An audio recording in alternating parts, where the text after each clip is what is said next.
부활절을 맞이하는 여러분 모두에게 우리 주님의 부활의 은혜가 임하기를 주의 이름으로 축원합니다. 좀 오래된 이야기입니다. 우리 교회 집사님 친정아버님이 돌아가셨습니다. 그래서 저와 우리 성도님들이 그 집에 가서 염을 하고 그리고 입관 예배를 드렸습니다. 그리고 이제 급히 이제 그 집에서 나와가지고 시골 동네니까 동네 어귀를 빠져나오는데 상가집에서 막 황급하게 뛰어나오면서 목사님 이렇게 부르는 거예요.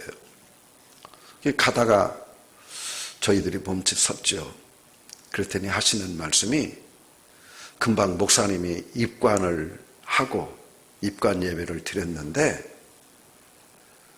그 병풍이 흔들리면서 관이 흔들린다는 거예요.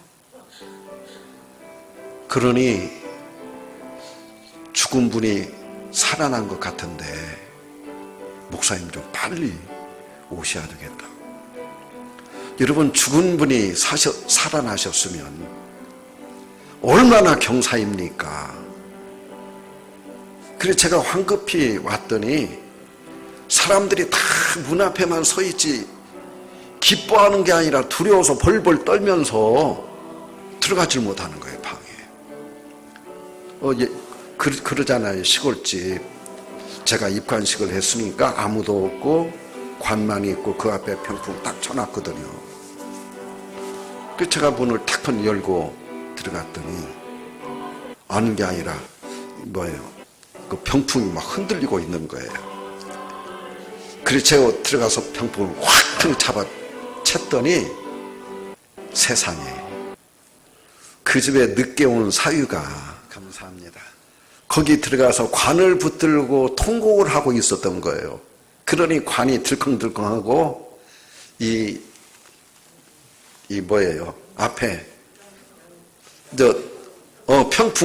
평풍이 막 흔들고 있었던 거예요. 죽은 자가 살아난 것이 아니라 사연인즉 큰 사위가 관을 붙들고 통곡을 하고 있었던 거예요. 그때 제가 깨달은 게 있어요. 여러분 죽은 자가 살아난다면 기뻐해야 되는데 왜 두려워하죠? 우리 아버지가 살아나셨는데 왜 방으로 뛰쳐 들어가서 그걸 기뻐하지 않을까요?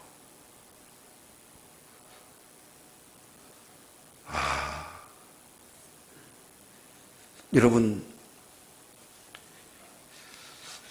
그런데 예수님은 부활하셨어요. 예수님의 부활은 공포가 아니라 두려움이 아니라 온 세상의 기쁨이고 소망이 되셨어요.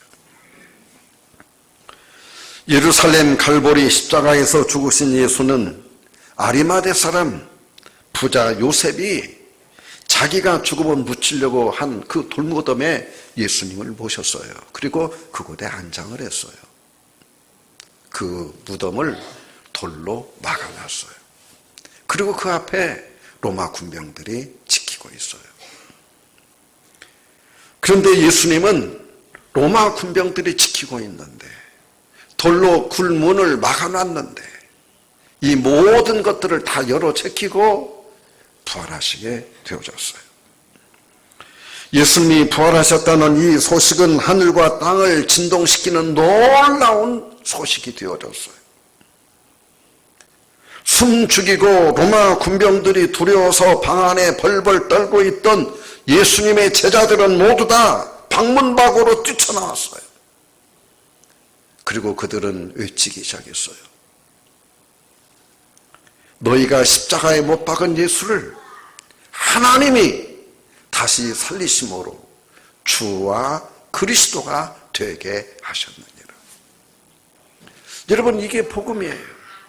이 제자들이 미친 듯이 모든 사람들에게 전파하기 시작했고 이 소식은 예루살렘뿐만 아니라 유다, 사마리아 그리고 온 세계로 퍼져나가기 시작했어요. 위협하는 로마 군병들 앞에서 예수의 제자들은 말하기 시작해요. 하나님 앞에서 너희 말 듣는 것이 옳은가? 아니면 우리들이 하나님의 말씀을 듣는 것이 옳은가 판단해봐라. 너희 말 듣는다면 우리는 예수의 제자가 아니다. 그러면서 두려움 없이 예수 부활하셨다고. 예수 부활이라고 하는 이 한 사건이 세상의 모든 사람들의 심령들을 살리고 생기들을 주고 의미들을 주고 두려움들을 물리치고 공포들을 물리쳐버리고 말았다라고 하는 것입니다.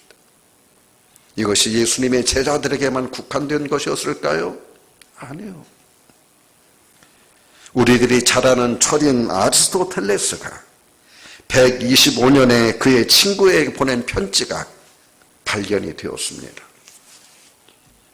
오늘 제가 이 아리스토텔레스에 보낸 친구의 편지를 이야기하는 것은 그것이 대단해서가 아니라 이 아리스토텔레스가 보낸 편지 가운데 초대 그리스도인들의 삶의 모습을 기록해 놓았기 때문입니다. 그 편지에서 아리스토텔레스는 이렇게 말하고 있습니다. 기독교인들은 정말 이해하기 힘들다. 사람이 죽어도 슬퍼하지 않고 오히려 기뻐하며 그들은 하나님께 감사드린다. 그들은 장례를 위해 묘지로 갈 때도 마치 즐거운 소풍 가듯 노래 부르고 감사합니다, 감사합니다 하며 행진한다. 언제? 주후 125년, 지금부터 2000년 전의 그리스도인들의 삶의 모습입니다. 이게 뭐가 바꿔놨어요? 여러분, 불과 예수님이 죽으신 지 얼마 만에 이 초대 그리스도인들의 삶을 이렇게 바꾼 것이 무엇이에요? 예수님이 부활하셨다고 하는 소식. 예수 부활이 초대 그리스도인들에게 이런 확신들을 주고 변화들을 주고 기쁨들을 주고 생명들을 주었던 거예요. 오늘 이 시대를 사랑하는 나와 여러분, 무엇이 우리의 삶을 변화시키고 우리에게 삶의 의미들을 줍니까? 바로 예수님이 부활하셨다고 하는 이 엄청나고 놀라운 부활의 소식 아닙니까? 예수 부활은 모든 시대, 전 세계 어디에나 있는 기독교인들에게 믿음과 소망과 확신들을 주고 있는 것입니다. 오늘 저는 예수님이 부활했다고 하는 이 놀라운 사실이 우리 성도들에게 어떤 의미를 주고 우리들이 예수가 부활했다는 사실에서 우리들이 무엇을 발견하고 우리들의 삶에 어떤 의미를 주는가를 한번 같이 생각해 보고자 하는 것입니다. 첫 번째로 악에 대한 승리의 확신, 악에 대한 의의 승리의 확신을 하나님이 우리에게 주고 있는 것입니다. 악에 대한 의의 승리의 확신입니다. 예수님 부활하심으로 모든 거짓은 감춰지지 아니하고 모든 것들이 다 드러나게 되어졌습니다. 그 결과는 진리만이 승리한다는 확신을 제자들에게 주게 된 것입니다. 예수님을 십자가에 죽이기 위해서 모든 악들이 하나로 모여서 그들이 결탁했습니다. 당시의 대제사장, 그리고 장로들, 재판장 빌라도, 그리고 대목꾼들, 바로 민중들, 그들이 하나가 되어져서 죄 없는 예수를 죄를 만들어서 덮어 씌워서 죽이는 데까지는 성공했습니다. 그런데 예수님이 부활해 버리신 겁니다. 감추어질 줄 알았는데, 이 모든 것들이 은폐될 줄 알았는데 다 드러나게 되어진 거예요. 빌라도는 무죄한 예수를 죽인 재판장으로 오늘 우리들이 신앙 고백할 때마다 거론되어지고 있습니다. 예수님을 은 30에 팔아버린 가룟 유다는 그 은 갖다가 성전에 던져버리고 목매달아 죽었습니다. 예수님을 십자가에 못 박던 그 백부장, 현장에 있던 로마의 백부장은 그 자리에서 털썩 주저앉아 저분은 의인이었도다, 저분은 죄가 없도다 라고 하는 고백을 했던 것을 우리는 성경에서 보게 되어지는 것입니다.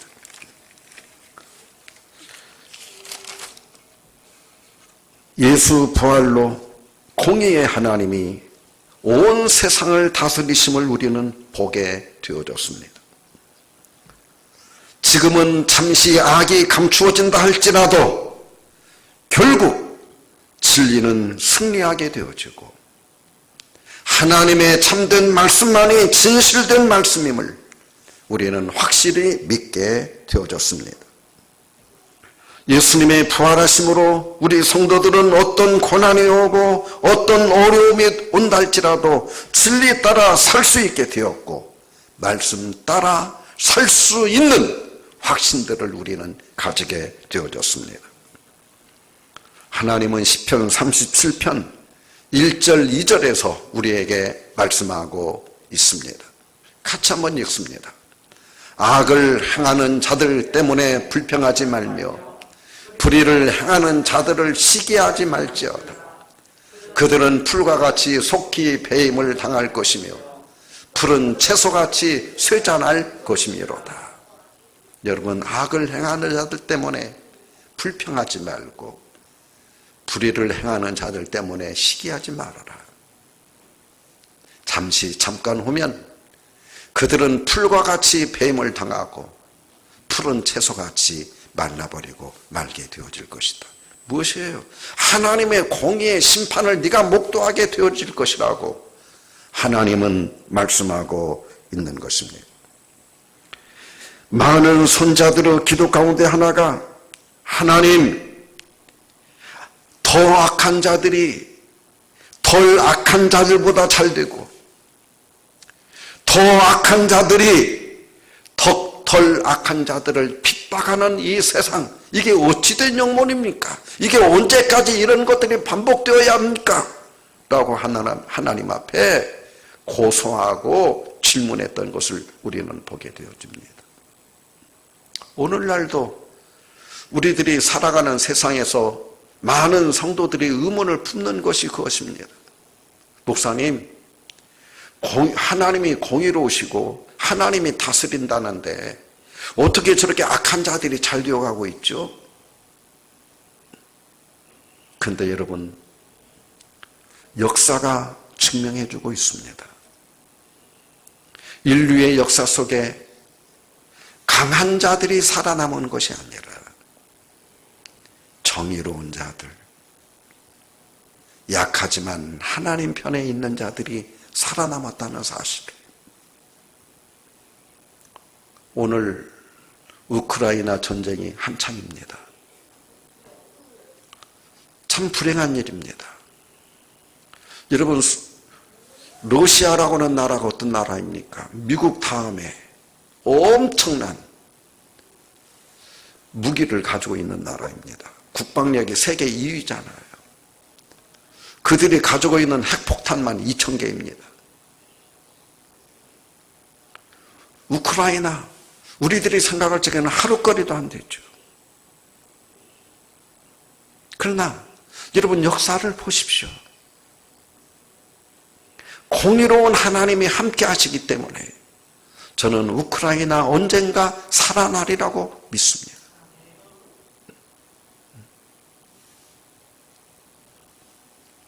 지금 민주당이 검수완박이라고 하는 말도 안 되는 짓거리들을 지금 힘으로 들어서 하고 있습니다. 우리 국민들이 많이 바라보고 있습니다. 저 날도둑 놈들. 감옥 안 가려고 저런 짓거리들 하는구나. 여러분, 그들이 법안을 통과시키는지는 몰라도 살아계시는 하나님이 통치하는 대한민국에서 그들의 모든 죄들이 다 은폐되리라고는 생각지 않습니다. 하나님은 어떤 방법으로든지 그들의 죄를 다 드러나게 만들겠죠. 예수님의 부활이 우리에게 주는 교훈은 악은 멸망하고 진리는, 의인은 승리한다는 사실입니다. 두 번째로 예수님의 부활은 미움에 대한 사랑의 승리입니다. 여러분, 예수님께서 잡히시기 전날 밤 겟세마네 동산에서 마지막 밤새 기도하셨습니다. 그곳에 로마 군병들이 가룟 유다를 앞세우고 예수님을 잡으러 올라왔습니다. 그 신호는 가룟 유다가 예수님에게 다가가서 라삐요 하면서 입맞춤 하는 것이 신호였습니다. 그 사람이 바로 예수님과 너희들이 잡아가라. 그래서 가룟 유다가 예수님에게 다가가 가증스러운 모습으로 예수여 하면서 입맞춤을 했습니다. 그 신호로 로마 군병들이 달려들어서 예수님을 붙잡아 연행해 갑니다. 그때 예수님을 지키고 있던 베드로가 칼을 빼어서 대제사장의 종 말고라고 하는 사람의 귀를 내리쳤는데 그게 툭 떨어졌습니다. 잡혀가는 현장에서 예수님이 그 귀를 조용히 잡더니 말고의 귀에 붙여주었습니다. 그리고 치유해 줬습니다. 그리고 베드로에게 말합니다. 베드로야, 칼을 쓰는 자는 칼로 망한단다. 이것까지 용서해 주고 이것까지도 우리는 사랑으로 이겨나가야 된단다. 여러분, 예수님이 잡혀가는 그 시간, 그 자리, 그 현장에서 우리에게 보여준 모습이 무엇입니까? 바로 비폭력입니다. 폭력을 쓰면 안 된다는 겁니다. 사랑입니다. 어떤 이유로도 폭력은 정당화되어 줄 수가 없습니다. 우리 그리스도인들은 가정에서건 사회에서건 어디에서건 폭력을 쓰는 것은 우리는 용납할 수가 없습니다. 사랑으로 모든 것들을 우리는 사랑의 법으로 이겨야 되어집니다. 유명한 간디가 영국을 대항해서 독립전쟁을 할 때 그는 그런 말을 했어요. 나는 그리스도인들 좋아하지 않는다. 그런데 예수님은 좋아한다. 예수님께서 비폭력적인 방법, 사랑이라고 하는 단어를 써서 사랑으로 우리들이 투쟁해야 된다고 가르쳤기에 우리는 사랑의 방법을 써야 된다. 이 비폭력 투쟁을 통해서 인도가 독립하게 되어지지 않습니까? 그러고 나서 오랜 세월이 지난 뒤에 저 아프리카의 최남단에 남아프리카 공화국이라고 하는 나라가 있습니다. 이 아프리카 공화국은 백인들이 와서 사는 나라였습니다. 그리고 오랜 동안 백인들이 통치했습니다. 아프리카에서 유일하게 가장 잘 사는 나라였고 가장 민주화가 되어진 나라였습니다. 그러나 흑인들은 자기들의 나라를 자기들이 통치하기를 원했습니다. 그래서 나타난 사람이 만델라입니다. 여러분들이 잘 아는. 이 만델라가 20년 이상 감옥에 가면서 계속해서 데모를 하면서도 폭력을 쓰지 않았습니다. 비폭력의 방법으로 백인들이 두 손 들고 떠나게 만들고 그 나라를 접수해서 그들의 나라로 만들었습니다. 이것이 불과 얼마 전의 이야기입니다. 이 만델라가 썼던 방법이 예수님의 방법입니다. 폭력은 원한을 낳게 되어지고 증오를 낳게 되어지지만 우리는 아무리 좋은 것들도 사랑으로 이겨야 된다.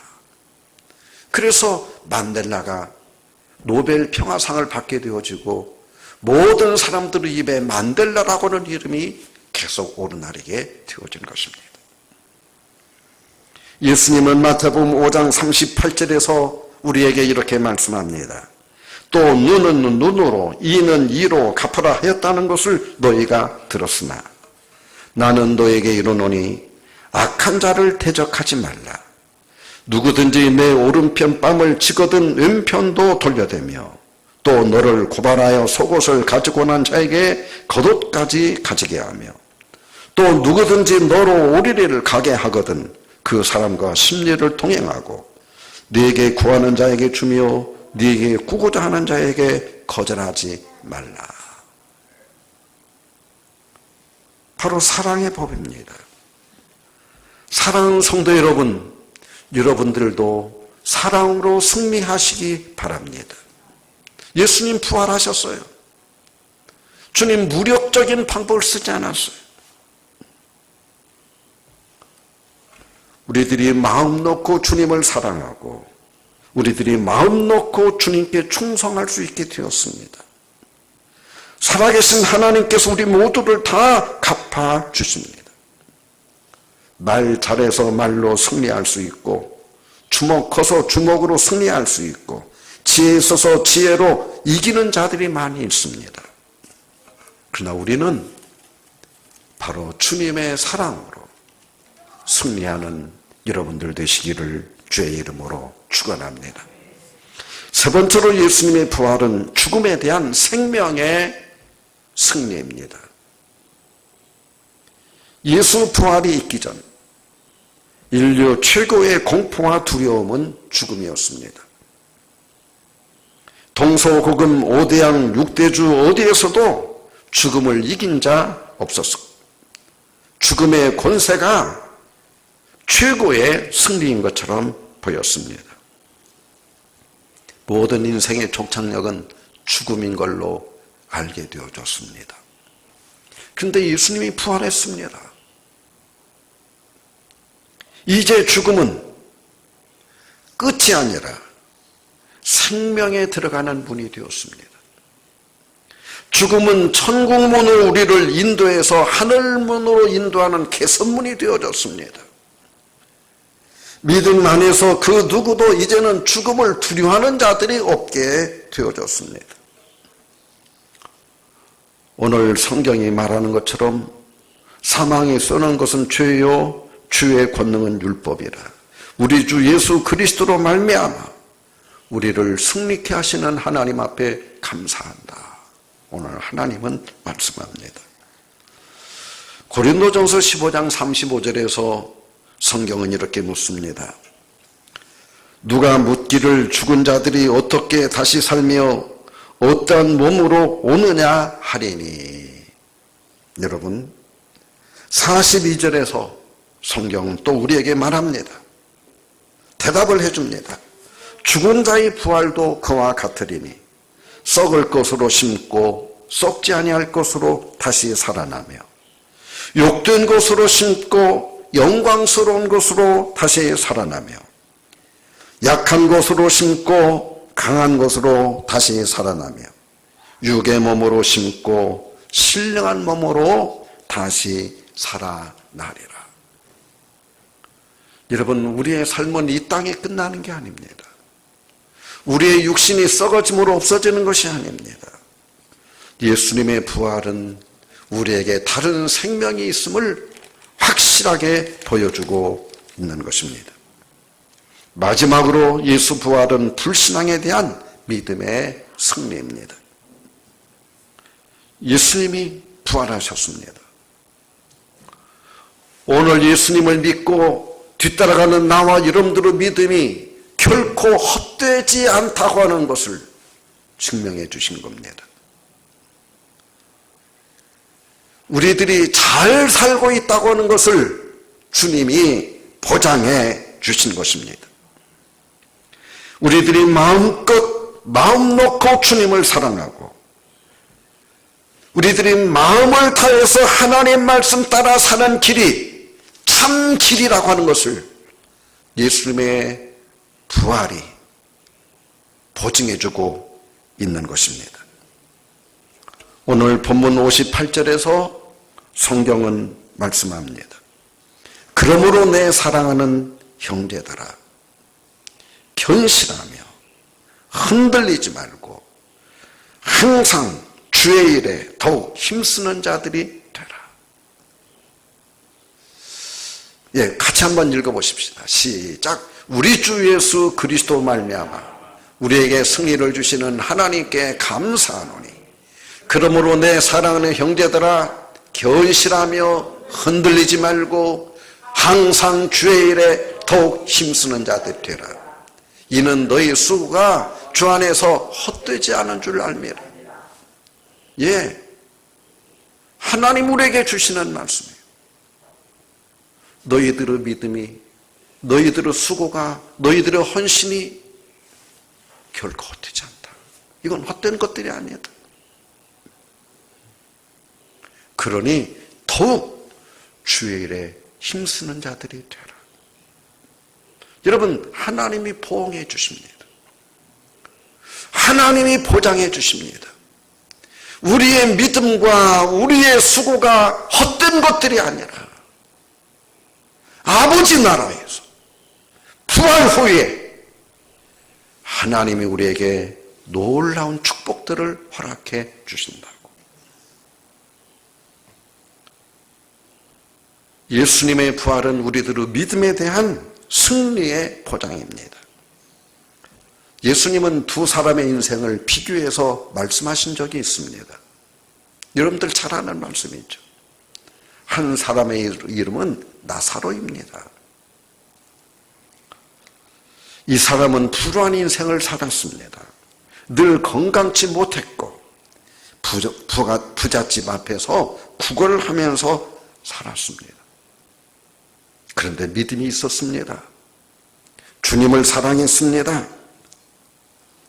진리 따라 말씀 따라 사는 사람이었습니다. 또 한 사람이 있습니다. 큰 부자였습니다. 성경은 이 사람의 이름은 말하고 있지 않습니다. 이 사람은 믿음이 없었습니다. 진리의 말씀도 없었습니다. 주님 사랑도 없었습니다. 감사도 없었습니다.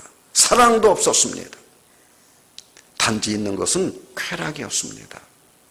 즐거움이었습니다. 부를 축적해 놓는 것이었습니다. 하루하루를 즐겁게 사는 인생이었습니다. 여러분, 세상의 기준으로 보면 이것들이 비교가 안 되죠. 주님은 그 다음 이야기를 합니다. 이 사람들이 모두 죽었습니다.